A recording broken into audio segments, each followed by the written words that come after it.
Hey everybody, it's Mr. G. Welcome to this episode of Just Corvette Crazy. So I realized over the last little while I've been doing a lot of videos, and I did the videos on the C4 and I did videos on the C5 and I started doing videos on the C6, but I have been neglecting the C3. So what I'm going to do today is I'm going to give you a walk around of the 74 Stingray and just kind of let you know what's already been done to the car. It was a project car when I bought it years ago, and I've done some work to make it drivable and make it safe. It is roadworthy. I take it out on cruises, but there are some things that I want to do to kind of finish off the car. So what I'm going to do today is I'm going to take you for a walk around the car, just kind of fill you in on the history, what's been done, and what plans I have coming up. So stay tuned. Hey folks, this is Mr. G and welcome to Just Corvette Crazy. On this channel we talk about Corvettes, we fix some Corvettes, and we love to drive our Corvettes. So if you like what you see, hit that subscribe button. It really helps the channel out a lot. Thanks. Alright, so a little bit about this car. This car is 1974 Corvette Stingray. It is 350 under the hood with an automatic transmission. One of the really nice things about the 74, it was the last year before the smog emissions control really took over. So this car came from the factory, had no cats. It has no smog pump and things like that that came in later years. This is the first year with the two plastic bumpers. So in 72 was the last year that we had the two chrome bumpers. 73 we had a chrome bumper on the rear, plastic bumper on the front, and then in the 74 we went to two plastic bumpers. So one on the front, one on the rear. And the one on the rear is unique to the 74, so I'll show that to you in a little bit. So when I got this car, it was basically a project car. The engine ran fine. The engine has a very mild cam in it. I didn't do it, came that way when I bought it. It's got headers, and I'll show you all that stuff. And two completely separate exhaust lines coming from the headers. So the interior of the car was pretty much gutted and in rough shape. So I'll show you what I did inside, as well as the mechanical. The brakes didn't work, so had to redo the brakes. But the car is quite reliable, drivable, the way it sits, but there are some things that I want to do to kind of improve the car so that it becomes a little bit more responsive, a little bit better performance, and a little bit better reliability, because I do take this out for cruises. So let's give you a walk around the car and show you some of the things that were done and some of the things that I plan on doing, and we'll start with the engine bay. Alright, so we got a typical 350 in this Corvette. There's not any engine work that I have done to this car yet. Everything that you see is how I purchased the car. So it's got an Edelbrock air cleaner. Underneath that is the original Quadrajet sitting on top of the original intake. The Moroso chrome valve covers were installed when I bought the car. We've got an Excel Super HFI coil. All of that stuff was already done when I purchased the car. The mild cam that's in it, I don't know the specs. I haven't done anything really underneath the engine other than kind of tidy up some of the things. Replaced some of the vacuum lines because the headlights did not pop up. So the only real thing that I did is I installed a new pump for the windshield washer. So the windshield washer pump did not function, so just a little external pump, and everything now works fine with the windshield washers. But everything as you see it is as it was when I purchased the car. In the front, as I said, the headlights didn't pop up. There was massive vacuum leaks. So I replaced the vacuum lines and rebuilt the headlight actuators. Unfortunately, I did all of that stuff before this channel, so I don't have any videos on how to do that. But as far as the engine, this is the way that I got it. So further in the mechanics, I had to do the brakes. So we had leaky brake calipers, very, very common in this generation of Corvettes, especially when they sit unused. I upgraded from the original style to an O-ring style on 2 of the brake calipers, and 2 were purchased new. So 2 were upgraded and 2 were purchased new. 4 brand new shocks all the way around.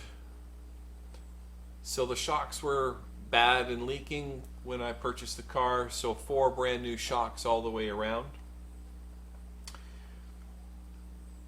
The tires and wheels are as you see them. That's how I purchased them. The tires were still good, lots of tread on them. I'm sure that they're coming up to their date code, so I'm going to have to look at that and address that in the future if I notice any drying or cracking in the rubber. But as far as the mechanicals on the drive line, I have not done any work on the drive line. Again, the brakes were done. One of the things that I need to do is a new master cylinder. So the master cylinder has a very, very slight leak. So right back at where it joins the booster. So I'm going to have to do a master cylinder replacement on this, and when I do, you'll get a video. The body of the car is in good shape. There are no cracks. Problem is, it's got what we refer to as a 60-mile-an-hour paint job. It looks okay driving down the road, but when you come up close and take a look, the paint job is not all that great. So somewhere down the line, once I get this car working and to a point where I'm happy with the performance, then I will look at doing a paint job just to kind of spruce it up a little bit. So the body itself is good. The paint leaves something to be desired. Originally, according to the VIN code of this car used to be blue. So it was a very light, kind of like sky blue. When I purchased it, it was already painted yellow, so it went through a color change at some point in its life. And that's how it sits now. Alright, so the interior was in pretty rough shape when I got it. The seats were good. Obviously, the person that had it before me somewhere down the line replaced the seats, or at least the seat covers. But this area here had to be all rebuilt. So the shifter area was all destroyed. This plate was missing completely. There was just an piece of aluminum plate that was sitting here, so I purchased on eBay, I purchased a new shifter plate assembly. This was all rebuilt. This was all rebuilt. It's got an aftermarket stereo that was really butchered. So I had a plate manufactured to best fit the dash. The padded areas for the T-tops, the roofs, were in bad shape. So what I did, I came up with a really neat idea. I actually took a spray coating from a bed liner, and I had them sprayed, so it actually, there's no padding on the roof, but it looks really nice. As far as the rest of the interior goes, there are no heating and ventilation controls that are working in this car other than the two little vents down by your feet. Whoever owned this car before butchered all of this area. They had a push start, and all of this was taken out and destroyed. So there were no controls for the heating. This car is a non-air conditioned model, so there was no air conditioning. So this had to all be purchased. So all of the controls are sitting there, but they are not yet hooked up. The person who had the car took some cutters and just cut all of the cables as they go to the controls and cut all of the lines. I have yet to rebuild that, and that's something that I hope to do in the future. So the way it sits right now, there are no controls for heating or any kind of ventilation that are actually hooked up in this car. Again, all of the cables and things were all cut and snapped in a real butcher job. So as I move forward with this project, hopefully in the fall, that's one of the things that I want to address with it as well. So from internally, the car, other than the heating and controls, everything else is now not too bad. I'd like to put a new stereo in with some new speakers in the back. There's basically just some 6x9s in boxes sitting back there. I'm not happy with the way that looks. So I'm going to do something else in there. But the other thing that this car is missing is any kind of interior lighting. So the lighting for the interior, there is none. So when you actually get in this car at night, it is pitch black. There's no lights at all on the interior of the car when you open up the doors. So that's something that I would like to remedy as well. So the interior is now drivable. So there were no seat belts, so I put in brand new seat belts with the shoulder harness and all of that stuff.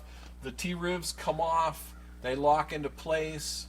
I would like to do the weather stripping around the roof and around the doors and things like that. So again, that's all part of the plan. Re-indexing the windows. It is a manual crank, so none of that stuff was working. None of the door locks were working. So over time, I got it so that you know, the car locks and unlocks and the windows roll down, but the windows, there's little gaps when you roll up the window. So I'd like to have that all addressed. So again, as I work forward in this project, just some of the things in the interior that I want to do. Now, you'll also notice there's no horn, so the horn button itself has gone bad in the car. So the horn button is actually down here. So I just basically relocated and ran a couple of wires from this push button switch to the horn. So the horn works. It's just not in this location. So everything else, the tilt steering, all of that kind of stuff, the telescopic steering, all of it works. The headlights pop up with the vacuum. We've got wiper blades and we've got windshield washer now. All of that kind of stuff has all been taken care of. and the car again is safe and drivable, but not finished. So let's talk a little bit about what's under the hood that I want to do next. So as I said before, there's not a lot that I have done yet under the hood. And this is kind of where I'm going with this car. One of the problems with this car right now is cold starts. So it takes a while for this car to catch and to warm up enough so that you can take your foot off the gas and it remains idle. Once the car is started, we're good, no problems at all. So what I'm going to do is, it has the original Quadrajet carb.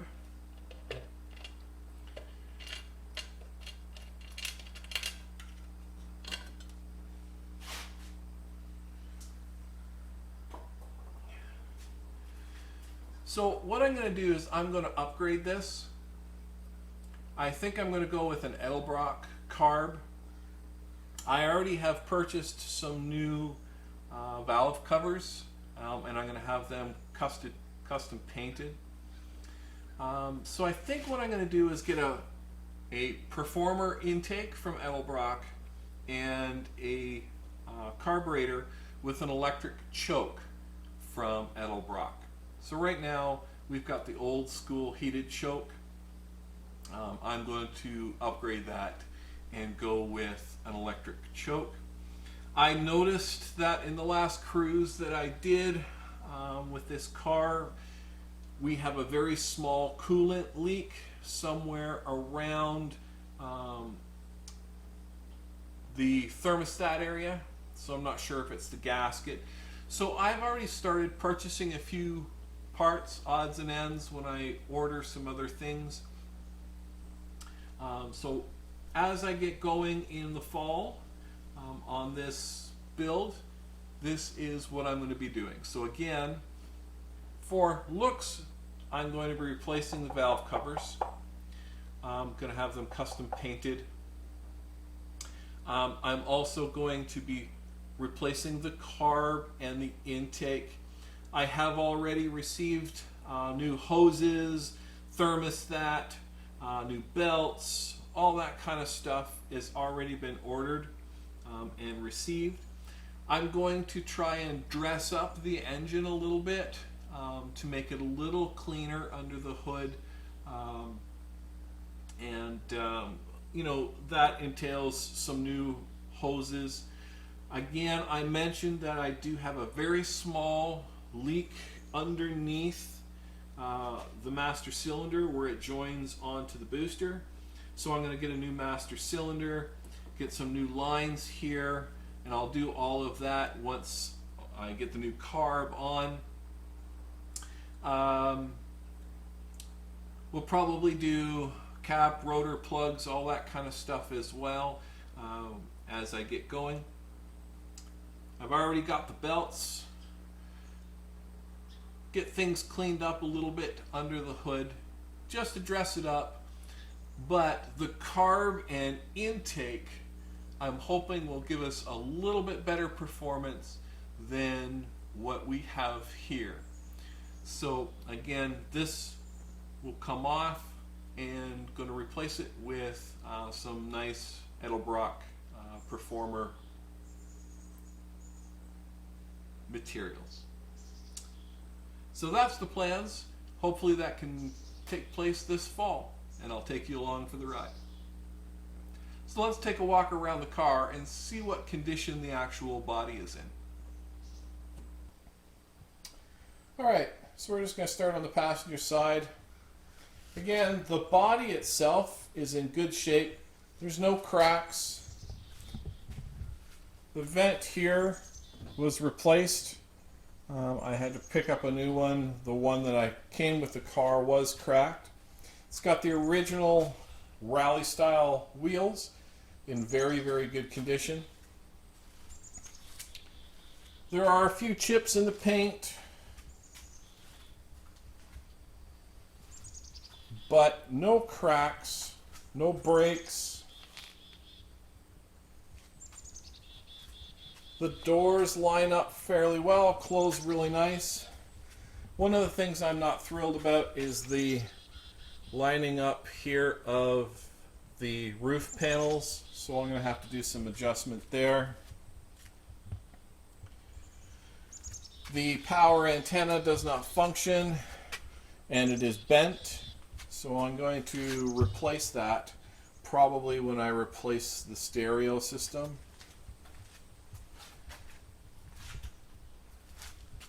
There are a few really bad parts of paint.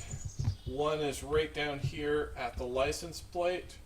The paint has started to peel, and it's also peeling around the taillight area.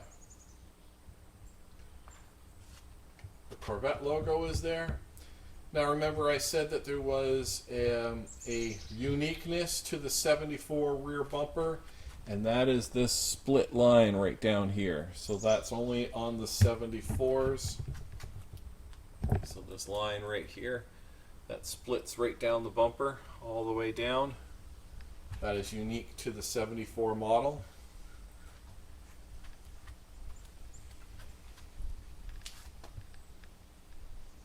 But the body is in good shape.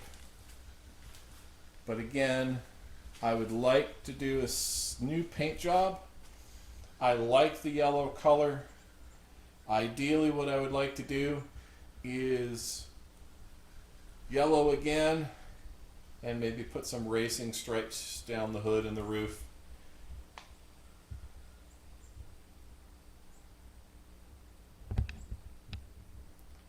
But the body itself is in really good shape.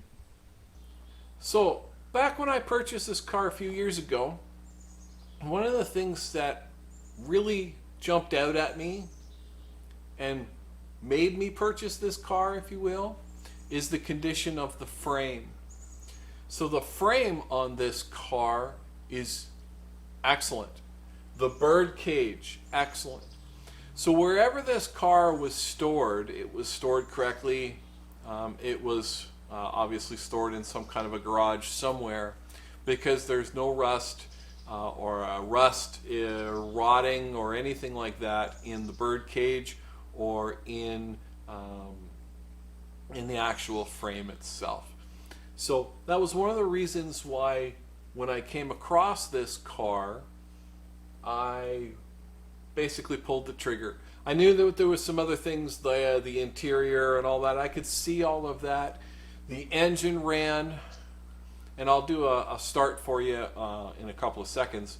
But the engine ran, and everything was good. I knew there was some mechanical problems to the car, but once I got underneath and took a look at how solid the frame was and the bird cage, I knew that this car is a really good car as a project car to rebuild and make better. So when you are looking at a C3 Corvette, one of the things you really want to pay attention to is the bird cage. So that's basically the frame area around the front windshield and down the posts. And you want to look at the frame itself of the car. So underneath the car, do you have a lot of rust? This one looks like it was treated. So when you get under the car and take a look, it's very, very clean. So I'll see if I can show you a little bit of what I saw underneath that car. So here we are under the car. As you can see, the frame and the underside of the car, very, very good shape. We've got headers on this car, again, long tube headers that came with the car when I purchased it. And it just goes to a dual exhaust all the way back and out with two mufflers. has a decent rumble to it. Not something that is going to attract the neighbors, but underneath is in very good shape. There is a very small transmission leak where the speedometer goes into the transmission. So I'm going to be, as part of my redo, I am going to build that up, or fix that, if you will. But underside of the car is in really good shape. Here we are at the back. The mufflers, the piping, everything is in good shape. So I'm going to do a really cold start for you. Now, the car hasn't been started in a couple of weeks because I was on vacation. So I'm going to show you why I'm going to replace that carburetor, just so that I can get it to fire up a little bit better at cold starts. And I think with a new carburetor and an electric choke, I might have a little bit better starting than what I have now. So let's give it a run.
Well, that completes the walk around of the 74 Stingray.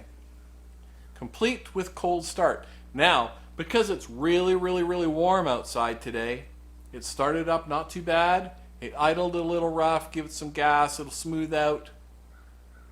In a lot of cases, it kind of stalls out. So, in this particular case, she fired up, she ran, only stalled once. So I believe the new carb and intake and so forth will improve that drivability of that car, especially with that electric choke. So there's lots of work to come on this car. I hope you subscribe. If you haven't subscribed yet, please do so. If you like C3s, there's going to be a bunch of stuff coming up, hopefully in the fall. We're going to do some engine work, master cylinder, some interior work. I want to get this car ready so that I'm happy with it. Get some paint, maybe make it look a little nicer, because it is a really good potential for a great car. So again, please subscribe if you haven't already. Just Corvette Crazy. Hope you liked what you saw. Till next time, Mr. G says, keep the rubber side down, everybody. Please take care.